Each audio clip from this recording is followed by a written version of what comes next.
you're on the spot with Mande Wilkes. Welcome to On the Spot. I'm Mande Wilkes. There's a second civil war in America. On one side, you have the Tea Party. That's the right.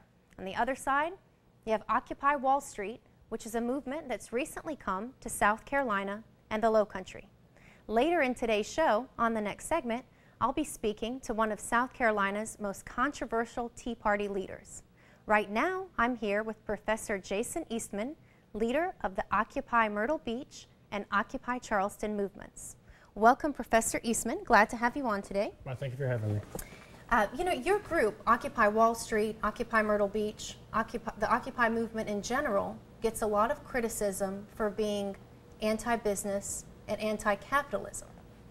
Now, I see an inherent irony in your movement, Occupy Myrtle Beach, which just yesterday held your first protest, your inaugural protest here in South Carolina at Chapin Park.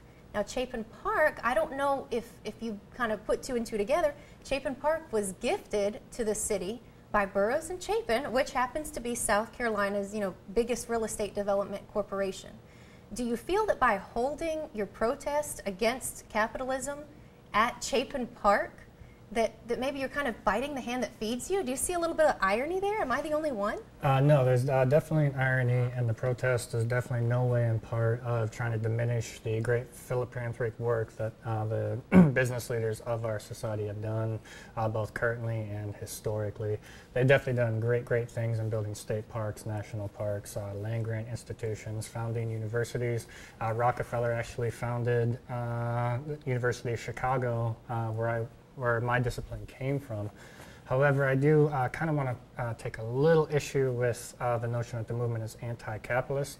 I think mostly what the movement is about is making sure capitalism works for everybody and to really open up and make the American dream possible, because for many people right now, they are working hard, but they're not getting anywhere. So do you feel that so far the Occupy Wall Street and Occupy Myrtle Beach movements have been successful? Do you feel like that the people participating understand that this is not about anti-capitalism, it's about anti-policies that hurt families and that hurt the middle class? Because I'm not sure that participants understand that. I think it's kind of a millennial Woodstock, kind of a democratic free-for-all going on right now. I think we've been successful thus far in bringing attention to the problem. That the economy isn't working for everybody, that there are people out there struggling, even though they are working hard, they went to school, they got college degrees, they did everything as of right. Definitely being a young movement though, there's still a lot more work to be done, especially in terms of setting some goals and starting to reach those goals. But I think as of right now, we have been successful in bringing attention to these issues, as me sitting here today is testament to. You say this is a young movement, and I think that's really twofold. It's a young movement in that it's a new movement, but I see that it's a young movement in that the people who make it up are largely young. The same people who elected President Barack Obama, for example. You see it as a young movement? I see it as a young movement both, and where it's only started about a month ago. And it also definitely is founded by mostly young people, young professionals. It's mostly people who have graduated college in the last few years, people who probably voted for President Obama in the last election, and who don't think they're seeing returns on all that effort and investment they made in the democratic process. So now they're taking other avenues to express their voice and to push for their futures. So is there a difference between the Occupy movements in general? Because this movement started out on Wall Street, Occupy Wall Street, and now it's moved all across the country and right here onto the Grand Strand. I know you're involved in both Occupy Myrtle Beach and Occupy Charleston. What do you see or is there a difference at all between and among the movements? Together they are united through the larger aim and the larger effort to undo social inequality and economic inequality. But the most interesting thing about the movement right now, speaking as a sociologist, is that they are so localized and they are making such a concerted effort to let everybody come in and be their own voice and to really cater to the local population. While they're loosely united, it's mostly people at the local level doing what they think is best for their local communities. Right, you are a sociologist, you're a professor of sociology. You spend a lot of time with the youth that probably share the sentiment you know, Occupy sentiment every day. Where do you see, taken from your sociological background, where do you see this movement going? What is the goal of this movement? Ultimately, I think the goals are slowly emerging. Right now, it seems to be more of a make a statement type movement, but it does seem that the goals are starting to push through and towards the notion of some type of political campaign finance reform. That seems to be what's coming out of it right now. Is the movement is very, very conservative with the power the economic interests are having over our democracy right now. And it seems to be the kind of logic behind the movement is if you can help get the money out of politics or at least reduce the influence of money in politics, it's going to open up a fair democratic process for everybody in the country. That makes sense. It sounds like the Occupy movement, whether it's in Myrtle Beach, Charleston, Wall Street, wherever, is really trying to be the answer to so many problems that we have in America. And I appreciate you kind of taking the stand along the Grand Strand to make the stand and to make a change, make a positive change. I thank you so much for coming on, Professor Eastman. Great to have you on. Well, thank you for having me. Earlier this week, I sat down with South Carolina's most radical Tea Party thinker, Corey Norris. Stay tuned. When I come back, I'll be with that exclusive interview.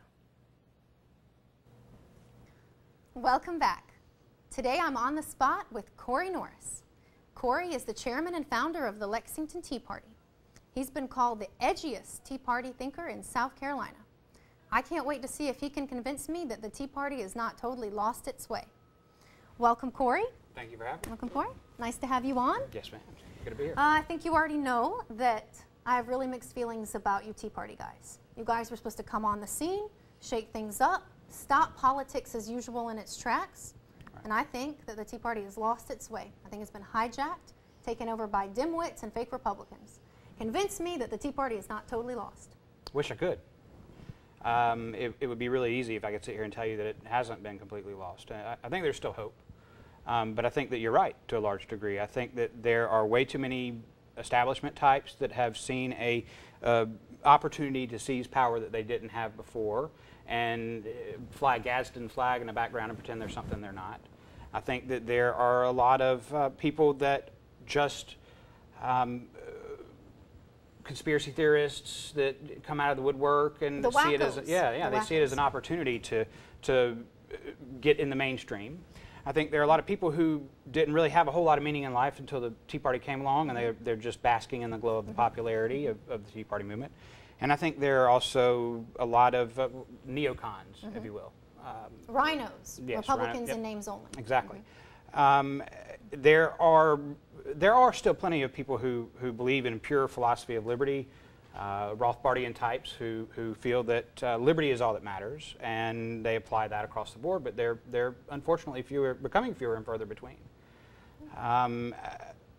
People like me do the best I can to try to keep it from heading in the wrong direction, but you know, you can stand on the beach all day long and hold your arms out, you can't keep the tide from rising. Well, you mentioned establishment types taking over the Tea Party. Right. Here in Myrtle Beach, a Myrtle Beach Tea Party leader by the name of Jerry McDaniel told me on Facebook that I better not get into a pissing contest with her words, because it would backfire. That sounds to me like a South Carolina good old boy right there. I mean, that sounds like such an establishment person talking. Either that or someone who has newfound importance and is in it for themselves. That's one of the problems. I mean, it's natural, it's a human condition to be in it for yourself.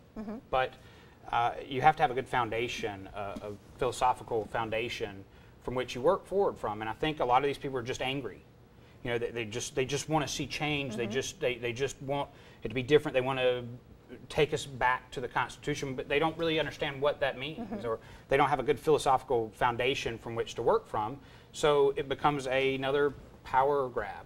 A power grab. That's what I see going on. Exactly, and it's unfortunate because the Tea Party has the potential to be the game changer, the founding fathers of our day, if you will, and it is starting to head off the tracks a little bit. Well, speaking of founding fathers, Ron Paul is the founding father, the godfather of the Tea Party movement. And yet national and state polls show that you Tea Party guys don't support Ron Paul for president. How can that be? I support Ron Paul, so I have no idea how you could not support Ron Paul. I think too many people buy into the propaganda. They buy into the Rhino or neocon mentality. They don't like his foreign policy. They don't have a good understanding of what Ron Paul stands for. Either that or it's just been infiltrated by those types. As much of a Ron Paul supporter as I am, Ron Paul fans are his own worst enemy, or can be, because they tend to be in your face. They tend to be, unwielding. They tend to. They don't know how to play to win. Right. They just want to play. They just want to play. They like to play the scorned child kind of thing. Oh, he's never in the media or whatever. Instead of understanding that you don't have to sacrifice your principles, but you have to take sometimes a more middle-of-the-road approach and a more level-headed approach to bring people along that are having a hard time understanding. Pragmatism. Right. Well, I want to talk for a minute about the Tea Party's ability to be a game changer in next year's election and also going forward. I really brought you on today to ask you one question, and that is, why in the world is the Tea Party dead set against giving Tea Party candidates access to the ballot? Let me explain. Lately, I've been getting completely blasted because I've suggested in the media that the Tea Party needs to do whatever paperwork they need to do to make it so that when it comes time to vote, voters have somebody on the ballot other than the same old Republicans and the same old Democrats. Right. Corey, why do the Tea Party powers that be refuse to make the Tea Party the third party that everybody's dying for? Naivety. Naivety. They assume that when you look around, the system is rigged. It's rigged in favor of two parties. There are plenty of third, fourth, fifth, and sixth parties already out there. But the system is rigged. Well, these people assume that the system has to remain the way it is and that you just have to figure out a way to have a third party within the system instead of realizing that you have to actually change the system. So the Tea Party is more rebels without a cause. Well, rebels without a clue sometimes. Without a clue. I mean, I hate to generalize and speak for everyone, but yeah, they want to keep things the way they are to some degree and not have too extreme of a change. At least that's what I'm seeing. It didn't start out that way. But now once they start peeling back the layers of the onion and realizing what's really there and realizing how much would have to change, just how much different the system would have to be in order for things like a third party to be viable, in order for liberty to actually occur again, I think it frightens them. They step back and they say, whoa, that might be too much change all at once. Well, I think you're right. I think they're scared. Well, first I thought they were lazy and they didn't want to do the paperwork and all that. Because you have to do certain paperwork to make the Tea Party the Tea Party. The Tea Party. Right. But no, I don't think they're lazy. I think they're just scared. I think they're scared that when it comes right down to it, America's not going to vote for Tea Party candidates. And a lot of them buy into the idea of, well, we just got to shore up the Republican Party's base. When they don't realize the Republican Party is just another branch of the Democratic Party. Right. They all believe in central planning. They all believe in freedom, except when it comes to doing things that I don't want you to do. They have different lists of what they don't want you to do, but they don't believe in freedom. They have a different list. Right. But they all want to limit your freedom to some degree, and can you really salvage that mentality? Listen to the presidential debates. Every one of the candidates up there, and I'm biased, but every one of the candidates up there, except Ron Paul, believes in central planning. If you just get smarter people in control, making the decisions and calling the shots, that'll solve all of our problems. Well, that's the same thing that the Democrats believe. It's a variation on the same theme. They just want to control different things and for different reasons. And too many Tea Party types buy into central planning is the answer. You just got to get the Republicans in charge, and that'll fix it all. When the truth is, central planning is an abysmal failure. It's proven throughout the history of mankind. It's a complete and abysmal failure. And the answer is for each individual to act in their own best interest. Well, speaking of central planning, I want to know what you think of our governor. Because our governor is elected as the Tea Party queen. And from what I can tell, she's more like the Tea Party queen's evil stepsister who doesn't have a clue. You know, I think that our governor really did believe that she could control the Tea Party movement and use it to her advantage. And she has to some degree. I personally know some people that are very controlled by our governor. But she's also run up against a lot of people who won't do her bidding. And I think she's thrown a bit of a tantrum here and there when she didn't get her way. She had a Tea Party caucus. She invited Tea Party leaders in, and everybody was welcome as long as they agreed. The first people that spoke up and didn't agree, they were kicked off. Well, that's the sign of someone who is a control freak. You know, she rode the wave of the Tea Party movement with her, you know, transparency initiative roll call bill. Which has gone nowhere. She's done nothing with it effectively. Right. Well, we had to push it. We had to fight against her. You had to fight against her. That's right. She came out against it. She didn't want it brought out of committee. She, you know, so it's. I think she thought that it could be used. The Tea Party movement could be used to her advantage, and to some degree, she was right. But she was very wrong to a large other degree. I voted for her. You know, I didn't actively support her because I don't really actively support any politician. I don't want a ruler. I just want to be left alone. Well, so it's not. Amen. It's in my purview to really actively put. Well, I just get this right leader in. But I did vote for her, and I regret it. You regret it? Yeah. Well, then I'm sure you regret her directive yesterday about her making state employees answer the phone with the greeting, "It's a great day in South Carolina." Because it's not a great day in South Carolina, no, it's not. right? It's not a great day. I mean, read any statistic, right? Right. Jobs, failing schools, bloated budget, biggest budget in state history. It's not a great day in South Carolina. Oh, no, it was a smaller budget when you don't count the federal When you dollars. don't count the federal, yeah. When you don't count the federal It's a joke. dollars. So, yeah, it's propaganda. And it's sad. I mean, you can't overcome alcoholism until you admit that you're an alcoholic. Right. As long as you continue to lie to yourself and say, "Oh, everything's great. Our public school system is fine. We just need to put more money." As long as you ignore the fact that public school is a socialist program, you can't fix it. It's arguing about the color of the drapes in the ballroom of the Titanic. It's just not. It won't happen. So the idea of it's a great day in South Carolina is just wrong. I mean, it's an alcoholic saying, "Well, I don't have an alcohol problem. I just drink a little too much every now and then." So we have to be honest. It's a problem with politicians is they all want to tell you what you want to hear. Well, asking a politician to be honest is, yeah, that's Kind of like asking a lawyer. That's not, yeah, that's not going to happen. Right. Well, you say you have hope for the Tea Party. Yes. Let me see some of that hope, because I'm really quickly losing hope. Well, I don't. How do you, you're the chair of the Lexington Tea Party. How do you, in your day-to-day chairmanship, plan to make the Tea Party the third party that everybody's dying for? Everybody in America really wants a third party, and they're hanging on to the Tea Party as, you know, as the last hope to change things and to get the ball moving again. I'm going to be honest with you. I have to work on a smaller scale. I have to be thankful of the fact that I don't run people off whenever I point out the fact that Social Security is bankrupt and it's nothing more than an entitlement program at this point in time, because they're stealing money from me to fund it because they stole money out of it a long time ago. There's a lot of retired people that are on Social Security that show up at the Tea Party meetings. But when they come back after me pointing out the fact that they're in essence stealing from me so that they can be retired, there is some encouragement there. I don't know if everybody really listens, but I get away with pointing out a lot of things that nobody wants to talk about. The proverbial elephant in the room. And that's what gives me hope. And you think that the Tea Party movement allows you to do that? I don't know. I think somehow I magically get away with it. I don't know, but I think that's what gives me hope, though. The hope that I do have is because I can able to deliver the tough messages to the people that need to hear it most, and they come back for more. Now, that doesn't mean they necessarily agree.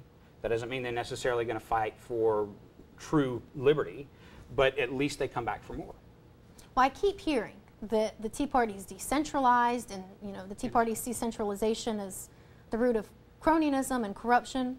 But you talked about naivety, and this is where I really do agree that the Tea Party's naive. You can't get anything done with just being a Tea Partier here and a Tea Partier there and a Tea Party in Myrtle Beach and a Tea Party in the Grand Strand.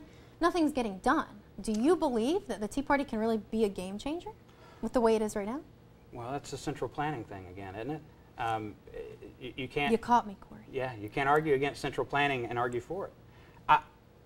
It would be easier if you had a coordinated top-down structure that really pushed to have, you know, Tea Party coordinated candidates attack on the ballot. all fronts. I mean, how is that asking too much? Well, you know, maybe we're taking over the Republican Party a little bit more than you realize. I don't know. I don't know what the specific answer is. You know, Corey, I'm running for Congress. Sure. And I'm running as a Republican only because there's no such thing as running as a Tea Party candidate. I mean, I can say I'm a Tea Party candidate. Well, and everybody does. And everybody does right now, right? Nikki Haley, and that's why we ended up with a failure for a governor.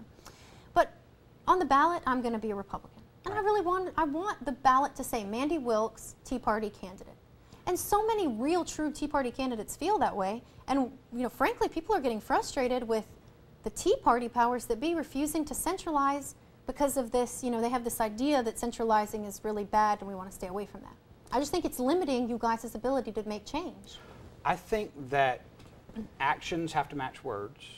And when you live by Tea Party principles, when you have any kind of a record of sticking to Tea Party principles, it doesn't matter what letters after your name. I think you can win as a D or an R. And I actually think some people probably should run as a D. I think so too. Just to shake it up. I think so too. But so you can accomplish what you need to accomplish just by being there, pushing the right philosophies, helping people understand, you know, what real liberty means, and setting an example. You don't necessarily have to form a third party.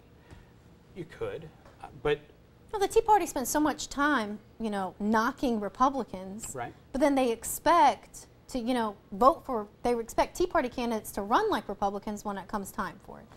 It's just kind of a catch-22 to me. It is, but anybody can put an R behind their name, anybody can put a D behind their name, anybody can put a T behind their name. Yeah, that's true. So you have the same dangers. The problem is that in society we think that party affiliation somehow summarizes the person's personal individual values. Well, I agree a large degree with the Republican Party platform, but I disagree with things too. You can't put me in a box, in a category that says, well, he's an R, so remember that the means purity test? Right. The purity test. Yeah. So the solution is for people to pay attention to who's running for office, to get to know what the people stand for, to learn about where they come from and what they believe in, and don't buy into. Well, our congressman and one of our senators is a really good example of what you're saying. I mean, our congressman, the freshman all-stars, as they're being called up in Washington, they voted really, really hardcore, you know, Tea Party so far. Do you agree with that? Yes, I haven't paid as much attention. I focus on state politics a lot more. I wish that the Tea Party would focus more on state politics. They do need to. I feel like they're very caught up in the, you know, in the presidential field. Yeah, they want to be where the, you know, the star power is. It's the moth to the flame. I mean, the flame is in D.C. That's where the media focuses on and shines the spotlight. So the moth is the flame. Well, but yes. Meanwhile, what's going on here at home? I mean, they're pulling the rug right out from under us. They're raising taxes left and right. They're passing the biggest budget. The biggest budget, yeah. You know, there was even a bill that was introduced to abolish common law marriage.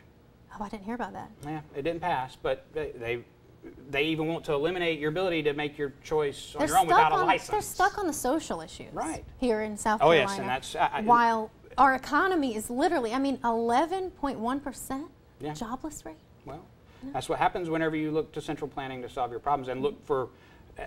If you've got to give a company money to come to South Carolina, if you've got to help pay for the infrastructure, you know, the water taps, and if you got to give them special tax breaks, then there's something wrong with the tax and regulatory structure in the state. The competitive nature of the state. You're stifling competition, and you're doing it on the backs of the small business owner. Right. I want all the business we can have in South Carolina, but I want them here because we have it's a little to no taxation, competitive economy. Yeah, little to no regulation. You don't have to jump through legislative or regulatory hoops in order to build a building or to do business. I mean, or you could set up a lemonade stand on the corner without the police coming and shutting you down because you didn't get a DHEC certificate. And that's happened to kids. Yes. To kids. So in an environment where that's what goes on, you're going to have to give freebies to get businesses to come here. Instead of, everybody wants to treat the symptom instead of taking a look and understanding what the real illness is and eliminating the illness. The illness is over-taxation, over-regulation. If you eliminate taxation, if you eliminate regulation at the state, the businesses will flock here. And better yet, we might have the next, I don't know, Amazon.com that arise out of small South business in Carolina. South Carolina. We don't have to bring them here. We'll create it here. Right. So you're hopeful that the Tea Party can do that? I'm hopeful too, but I'm losing hope. Yeah, I mean, I'm hopeful overall. I wouldn't be doing what I do if I wasn't hopeful. And you see a lot of people really, the Tea Party resonates with them. I do. I'm routinely surprised, especially when you talk about more libertarian principles. I'm routinely surprised at the amount of people that would typically consider themselves to be Democrats that really agree. You just have to stay away from the neocon angle. Oh, it crosses political lines. The Tea Party really does cross political lines, and that does give me hope. Yes, as evidenced So I in agree Ron with you. Paul's foreign policy stances. I actually know a guy who is an avowed communist who says he cannot vote for anyone but Ron Paul because he's the only one that wants to bring the troops home. That is effectively creating a war on war, Right. which is what Ron Paul is doing, and Exactly rightfully right. so. Yeah, and absolutely. Rightfully so. Absolutely. You go around the world meddling in everyone else's business. Don't be surprised when it's like you go stick a stick in a hornet's nest. Don't be surprised when you get stung. Don't start something there won't be Right. something, we say here in South Carolina, exactly right, right. Corey? Well, you have given me a little bit of hope. I hope so. A little bit of hope that the Tea Party might not have totally lost its way. I hope so. All right. We're doing the best we can. No, I believe that. Keep trying. Keep trying a little harder. We'll do it. Thanks so much for being on, Corey. Yes, ma'am. Thank you for having me. All right. When I come back, I'm going to tell you what's got me hot and bothered today. I'll be right back. Welcome back. I'm hot and I'm bothered, and it's not just because you decided to turn me on in your living room this morning. This week I'm hot for Israel. Now I know Israel's come under a lot of scrutiny for returning over 1,000 Palestinian terrorists in exchange for just one Israeli soldier. I don't have a problem with that. I don't see what all the fuss is about. I definitely think that one Israeli soldier is worth 1,000 Palestinian terrorists. Now, I, for one, am glad to see Israel show a little less concern, finally, for lines on a map and a little more concern for its own citizens. As an Israeli citizen myself, this makes me hot for my homeland. Now, what's got me bothered are the rascals at the Myrtle Beach Area Chamber of Commerce who can't do basic math. At a meeting this week, trying to account for their 1% sales tax slush fund, the chamber rascals explain what they've done with the money by saying that they've used the revenue to reach 10 billion potential tourists. Now, recall for a minute that there are only 6 billion people on the entire planet Earth. WTF, chamber rascals, WTF. And that's it for this week's show. Next Sunday, same time, same place. Keep turning me on, and I'll keep turning you on.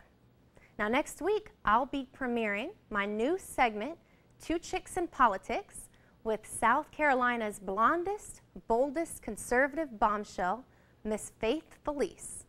Till then, I'm at MandeWilkes.com.